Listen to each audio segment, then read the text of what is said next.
Video کو like کریں، ہمارے چینل کو سبسکرائب کریں اور بیل آئیکن ضرور پریس کریں۔ نحمده ونصلي على رسوله الكريم، اما بعد فاعوذ باللہ من الشیطان الرجیم، بسم اللہ الرحمن الرحیم۔ نیت کے مسائل۔ اعمال کے اجر و ثواب کا دار و مدار نیت پر ہے۔ عن عمر بن الخطاب رضی اللہ عنہ قال سمعت رسول اللہ صلی اللہ علیہ وسلم یقول انما الاعمال بالنیات وانما لكل امرئ ما نوى فمن كانت هجرته الى دنيا يصيبها او الى امرأة ينكحها فهجرته الى ما هاجر اليه۔ رواہ البخاری۔ حضرت عمر بن خطاب رضی اللہ عنہ کہتے ہیں میں نے رسول اللہ صلی اللہ علیہ وسلم کو فرماتے ہوئے سنا، اعمال کا دار و مدار نیتوں پر ہے، ہر شخص کو اس کی نیت کے مطابق بدلہ ملے گا۔ جس نے دنیا حاصل کرنے کے لیے ہجرت کی اسے صرف دنیا ہی ملے گی، ہجرت کا ثواب نہیں، اور جس نے کسی عورت سے نکاح کے لیے ہجرت کی اسے بس عورت ہی ملے گی، ہجرت کا ثواب نہیں۔ اسے بخاری نے روایت کیا ہے۔ یعنی ہر انسان جو کچھ بھی کرتا ہے بظاہر وہ کتنا ہی اچھا، کتنا ہی بڑا اور کتنا ہی نیک عمل کیوں نہ نظر آتا ہو، لیکن اگر اس کے پیچھے مقصد اور ہے، غرض کچھ اور ہے، نیت کچھ اور ہے، تو بظاہر کیا وہ عمل فائدہ نہ دے گا جب تک کہ وہ کام اللہ کے لیے نہ ہو اور درست مقصد کے لیے نہ ہو، آخرت کے لیے نہ ہو۔ اسی طرح عبادات میں بھی نیت کاؤنٹ ہوگی۔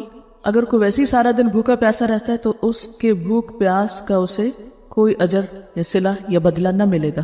تو خواہ وضو کرنا ہو یا نماز پڑھنا ہو یا زکوٰۃ دینا ہو یا حج کرنا ہو یا پھر روزہ رکھنا ہو، ہر عمل کے پیچھے نیت کرنا ضروری ہے۔ دکھاوے کا روزہ شرک ہے۔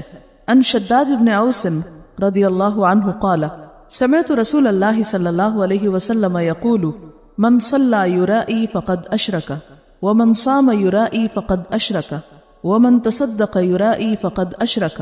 رواہ احمد۔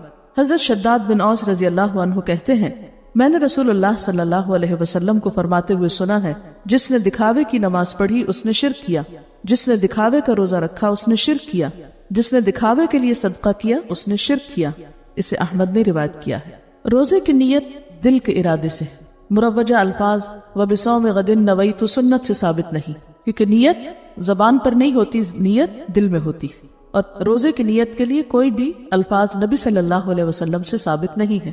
فرض روزے کی نیت فجر سے پہلے کرنا ضروری ہے، یہ بہت اہم بات ہے۔ فرض روزے کی نیت فجر سے پہلے کرنا ضروری ہے۔ ان حفصہ رضی اللہ عنہا ان النبی صلی اللہ علیہ وسلم قال من لم یجمع الصیام قبل الفجر فلا صیام له۔ رواہ ابو داؤد والترمذی۔ حضرت حفصہ رضی اللہ عنہا سے روایت ہے نبی اکرم صلی اللہ علیہ وسلم نے فرمایا جس نے فجر سے پہلے روزے کی نیت نہ کی اس کا روزہ نہیں۔ اسے ابو داؤد اور ترمذی نے روایت کیا ہے۔ جسے بعض اوقات لوگ کیا کرتے ہیں کہ اچھا ابھی تو میں پاک نہیں ہوں، شاید 10 بجے تک ہو جاؤں تو پھر میں روزے کی نیت کر لوں، تو ایسا نہیں ہوتا۔ روزہ اپنے وقت پر ہی شروع ہوتا ہے، تاخیر سے نہیں۔ ہاں نفلی روزے میں نیت میں تاخیر ہو سکتی، اور یہ فرق ہے فرض اور نفل روزے میں۔ نفلی روزے کی نیت دن میں زوال سے پہلے کسی بھی وقت کی جا سکتی، اسی طرح نفلی روزہ کسی وقت کسی وجہ سے بھی توڑا جا سکتا ہے۔ عن عائشہ ام المؤمنین رضی اللہ عنہا قالت دخل علی النبی صلی اللہ علیہ وسلم ذات یوم فقال هل عندكم شيء فقلنا لا قال فإني إذن صائم ثم أتانا يوما آخر فقلنا يا رسول الله أهدي لنا حيث فقال أرينيه فلقد أصبحت صائما فأكل۔ رواہ مسلم۔ ام المومنین حضرت عائشہ رضی اللہ عنہا سے روایت ہے کہ ایک دن نبی اکرم صلی اللہ علیہ وسلم میرے گھر تشریف لائے اور پوچھا کیا تمہارے پاس کچھ کھانے کو ہے؟ ہم نے کہا نہیں۔ نبی اکرم صلی اللہ علیہ وسلم نے فرمایا اچھا تو پھر میرا روزہ ہے، اور یہ دن کا وقت تھا، تو یہ صبح سے آپ نے کچھ نہیں کھایا تھا، یعنی صبح فجر سے پہلے نہیں نیت کی بلکہ دن میں نیت کی۔ کسی اور دن پھر نبی اکرم صلی اللہ علیہ وسلم ہمارے گھر تشریف لائے، میں نے عرض کیا یا رسول اللہ صلی اللہ علیہ وسلم حیث یعنی حلوہ تحفے میں آیا ہے۔ رسول اللہ صلی اللہ علیہ وسلم نے فرمایا تو لاؤ۔ میں صبح سے روزے سے تھا اور اپنے دن میں اس کو کھول دیا۔ یعنی اگر نفلی روزے سے ہو انسان اور کوئی بھی وجہ ہو یا کوئی بھی وقت ہو، زوال سے پہلے زوال کے بعد، تو اس کو کھولا جا سکتا ہے۔ مثلا آپ نے روزہ رکھا ہوا، آپ کسی کے گھر گئے، وہ آپ کو کھانے کے لیے کہتے ہیں، اور اب آپ ظاہر نہیں کرنا چاہتے کہ آپ نے روزہ رکھا ہوتا اور آپ نفلی روزے رکھتے ہیں، تو آپ کھانے میں شریک ہو جائیں اور روزہ کھول دیں۔ ایسا کیا جا سکتا ہے، ایسا کرنا گناہ نہیں۔ لیکن رمضان کا روزہ جو ہے اسے آپ اس طرح نہ توڑ سکتے ہیں اور نہ ہی اس میں تاخیر کر سکتے ہیں۔ مانا ہوا روزہ جو ہے وہ پھر فرضی روزے کے مطابق ہو جائے گا، یعنی نفلی روزے اور فرضی میں فرق ہے، یعنی وہ فرض کے برابر ہو جاتا ہے۔ پھر اسی طرح آپ دیکھیے امام احمد کہتے ہیں کہ سارے مہینے کے روزوں کی کٹھی نیت بھی آپ کر سکتے ہیں. جیسے رمضان شروع ہوا تو آپ کیا نیت کرتے کہ میں پورے روزے رکھوں. تو گویا آپ اگر ہر روز صبح سویرے اٹھ کے یہ نہیں کہتے کہ میں روزہ رکھ رہا ہوں، تو آپ کا سحری کے وقت اٹھنا جو ہے وہ کس ارادے سے اٹھنا ہے. رات جب آپ سوچ کے سوتے ہیں کہ مجھے اتنے بجے اٹھنا ہے، 5 بجے اٹھنا ہے، تو وہ آپ عام طور پہ اگر نہیں اٹھتے تو کس لیے اٹھ رہے ہیں؟ سحری کے لیے. تو یہ سحری کے لیے اٹھنا بھی دراصل کیا ہے؟ آپ کی نیت ہے، اور نیت جو ہے وہ دل کے ارادے کا نام. اسی طرح بعض لوگ یہ پوچھتے رہتے ہیں کہ کیا ہم شوال کے روزے اور قضا روزے اکٹھے رکھ سکتے ہیں؟ یعنی ایک ہی دن میں 2 نیتیں اکٹھی کر لیں. تو 2 نیتیں بیک وقت جمع نہیں کی جا سکتی، کیونکہ ایک فرض ہے اور ایک نفل ہے. فرض روزہ اس کی نیت آپ کو سحری سے پہلے کرنی ہوگی. یعنی فرض روزہ خواہ آپ رمضان میں رکھ رہے ہیں یا آپ قضا رکھ رہے ہیں یا آپ نے کوئی نظر مانی تھی اور وہ روزہ رکھ رہے ہیں، ان سب کو آپ کو یعنی وقت شروع ہونے سے پہلے آپ کو نیت کرنی. ٹھیک ہے.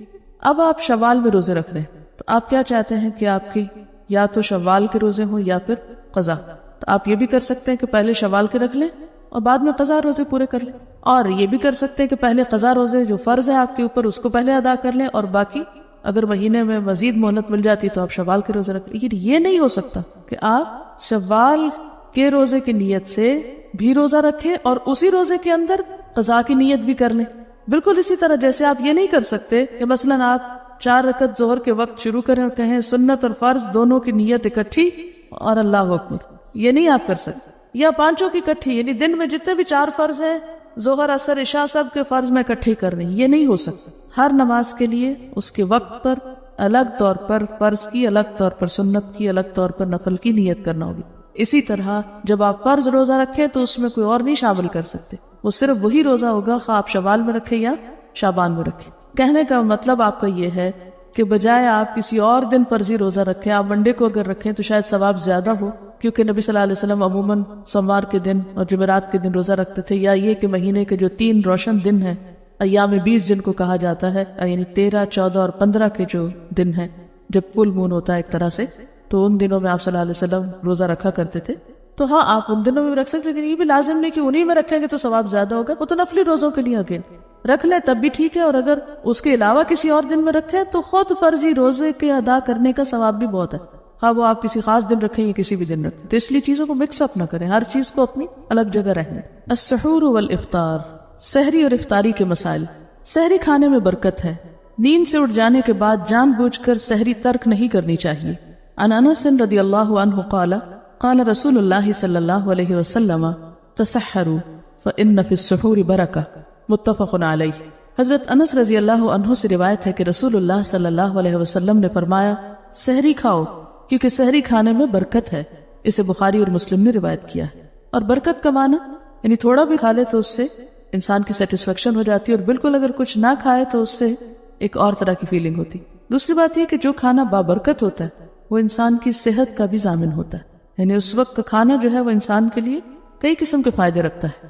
رمضان المبارک میں فجر کی اذان سے پہلے سحری کے لیے اذان دینا سنت ہے. یعنی سحری کے لیے جگانے کو جو اذان دی جاتی ہے، سحری کا وقت بتانے کو، تو وہ اذان بھی دی جا سکتی ہے. عن عائشہ رضی اللہ عنہا ان بلالا رضی اللہ عنہ کان یؤذن بلیل فقال رسول اللہ صلی اللہ علیہ وسلم کلوا واشربوا حتى یؤذن ابن ام مکتوم فإنه لا یؤذن حتى یطلع الفجر، متفق علیہ. حضرت عائشہ رضی اللہ عنہا سے روایت ہے کہ حضرت بلال رضی اللہ عنہ رات کو سحری سے قبل آذان دے دیا کرتے تھے. چنانچہ رسول اللہ صلی اللہ علیہ وسلم نے فرمایا اس وقت تک کھاؤ پیو جب تک کہ ابن ام مکتوم آذان نہ دے دے، اس لیے کہ ابن ام مکتوم اس وقت تک آذان نہیں دیتے جب تک فجر نہ ہو جائے. اسے بخاری اور مسلم نے روایت کیا. اب بھی اگر آپ سعودی عرب جائیں تو آپ نے دیکھا ہوگا کہ تہجد کی اذان اسے بولتے ہیں عام طور پر، اور وہ کچھ وقت پہلے ہوتی ہے فجر کی اذان سے. اس وقت عموماً لوگ تہجد کے لیے حرم میں جاتے ہیں اور پھر فجر کی اذان ہوتی ہے تو فجر کی نماز پڑھی جاتی ہے، اور ان دو کے درمیان کا وقت عام طور پر سحری کھانے کا وقت ہوتا ہے. افطار میں جلدی کرنا اور سحری میں دیر سے کھانا انبیاء کرام کا طریقہ ہے. یعنی سحری بہت جلدی نہیں کر لینی چاہیے کہ رات 12 بجے کر کے آپ سو جائیں. عن ابی الدرداء قال قال رسول اللہ صلی اللہ علیہ وسلم ثلاث من اخلاق النبوة تعجیل الافطار وتأخیر السحور ووضع الیمین علی الشمال فی الصلاة، رواہ الطبرانی. حضرت ابو درداء رضی اللہ عنہ روایت کرتے ہیں کہ رسول اللہ صلی اللہ علیہ وسلم نے فرمایا 3 باتیں اخلاق نبوت میں سے ہیں، یعنی نبیوں کا طریقہ رہی ہیں. نمبر 1 روزہ جلدی افطار کرنا، اور جلدی سے مراد سورج غروب ہوتے ہی، وقت ہونے کے فوراً ساتھ ہی نمبر 2 سحری دیر سے کھانا یعنی آخری وقت میں کھانا، وقت کے بعد نہیں، وقت تک۔ نمبر 3 نماز میں دائیں ہاتھ بائیں ہاتھ کے اوپر رکھنا، اسے طبرانی نے روایت کیا ہے۔ سحری کھاتے آذان ہو جائے تو کھانا فوراً ترک کرنے کی بجائے جلدی جلدی کھا لینا چاہیے، یعنی ایک دم ابرپٹلی سٹاپ نہیں کرنا چاہیے۔ عن ابی ہریرہ رضی اللہ عنہ قال قال رسول اللہ صلی اللہ علیہ وسلم اذا سمع احدکم النداء والاناء على يده فلا يدعه حتى يقضي حاجته منه، رواہ ابو داود۔ حضرت ابو ہریرہ رضی اللہ عنہ سے روایت ہے کہ رسول اللہ صلی اللہ علیہ وسلم نے فرمایا، جب کوئی آدمی آذان سنے اور پینے کا برتن اس کے ہاتھ میں ہو تو اسے فوراً نہ رکھ دے بلکہ اپنی ضرورت پوری کر لے، اسے ابو داؤد نے روایت کیا۔ اب دیکھیے کہ کتنی حکمت ہے، کھانے کی وجہ پینے کا برتن کہا گیا ہے، کیونکہ یا تو آخر میں پانی پیتے ہیں یا چائے پیتے ہیں، تو چائے پیتے وقت یعنی بعض اوقات تھوڑی سی رہتی ہے تو اس کو اذان ہوتے ہوتے مکمل کر لیں، لیکن یہ نہیں کہ ایک کپ پینے کے بعد ایک اور بھی انڈیل لیں۔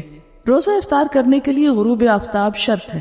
عن عمر رضی اللہ عنہ قال قال رسول اللہ صلی اللہ علیہ وسلم اذا اقبل اللیل من ها هنا وادبر النهار من ها هنا وغربت الشمس فقد افطر الصائم، متفق علیہ۔ حضرت عمر رضی اللہ عنہ کہتے ہیں رسول اللہ صلی اللہ علیہ وسلم نے فرمایا، جب رات آ جائے، دن چلا جائے اور سورج غروب ہو جائے تو روزہ دار روزہ کھول لے، اسے بخاری اور مسلم نے روایت کیا ہے۔ دوران سفر جہاز پر سوار ہوتے وقت اگر روزہ افطار کرنے میں 15 منٹ باقی ہوں لیکن پرواز کی مطلوبہ بلندی پر پہنچ کر سورج 1 گھنٹے بعد غروب ہوا تو روزہ بھی 1 گھنٹے بعد ہی افطار کیا جائے گا۔ اسی طرح سحری کے وقت کا تعین بھی حاضر جگہ اور مقام کے لحاظ سے کیا جائے گا۔ اس میں بہت دلچسپ بات ہے، ایسا ہوا کہ ایک مرتبہ رمضان میں سفر تھا تو لوگ فلائٹ پہ بیٹھے ہوئے تھے، تو جو ہی فلائٹ اٹھ رہی تھی تو افطار کا وقت ہو گیا، تو انہوں نے اعلان کر دیا کہ افطار کر لیں۔ لوگوں نے افطار کر لیا اور جب فلائٹ سٹیبل ہوئی اوپر گئی تو سورج نظر آ گیا اور لوگوں نے شور مچا دیا کہ ہمارا روزہ خراب کر دیا ہے، ابھی تو سورج غروب ہی نہیں ہوا۔ تو یقیناً جب آپ اوپر جا کے دیکھیں گے تو سورج ابھی نظر آ رہا ہوگا، نیچے ہوں گے تو سورج آپ کو نہیں دکھے گا۔ تو بات یہ ہے کہ اگر تو ابھی جہاز نیچے ہی ہے اور اس وقت ہو چکا ہے اور آپ افطار کرتے ہیں تو آپ کا افطار درست ہے، بھلے 5 منٹ کے بعد اوپر جا کے آپ سورج دیکھتے ہیں، کیونکہ اس وقت کو شمار کیا جائے گا جب آپ اس خاص مقام پر، یہ شریعت کے احکام زمان، مکان اور کیفیت اور کمیت اور وہ تمام چیزوں کو سامنے رکھ کے طے ہوتے ہیں۔ لیکن اگر افطار ہونے میں 5 منٹ تھے اور اتنے میں جہاز اوپر چڑھ گیا اور اب وہ 5 منٹ کتنے بن گئے، 1 گھنٹہ بن گیا، تو اب آپ 5 منٹ بعد افطار نہیں کریں گے جب تک وہ 1 گھنٹہ گزرے گا نہیں اور وہ سورج غروب نہیں ہوگا، افطار نہیں ہو سکتا۔ تازہ کھجور، خشک کھجور، چھہارا، پانی سے روزہ افطار کرنا مسنون ہے، نمک سے روزہ افطار کرنا سنت سے ثابت نہیں۔ عن انس رضی اللہ عنہ قال كان النبي صلى الله عليه وسلم يفطر على رطبات قبل ان يصلي فإن لم تكن رطبات فعلى تمرات فإن لم تكن حسى حسوات من ماء، رواہ ابو داود والترمذی حسن۔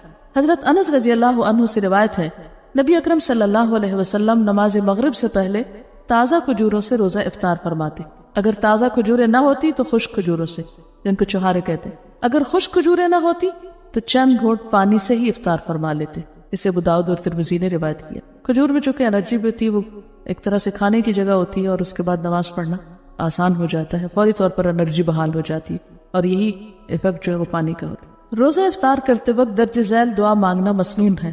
عن ابن عمر رضی اللہ عنہما قال كان النبي صلى الله عليه وسلم اذا افطر قال ذهب الظمأ وابتلت العروق وثبت الاجر ان شاء الله، رواہ ابو داود۔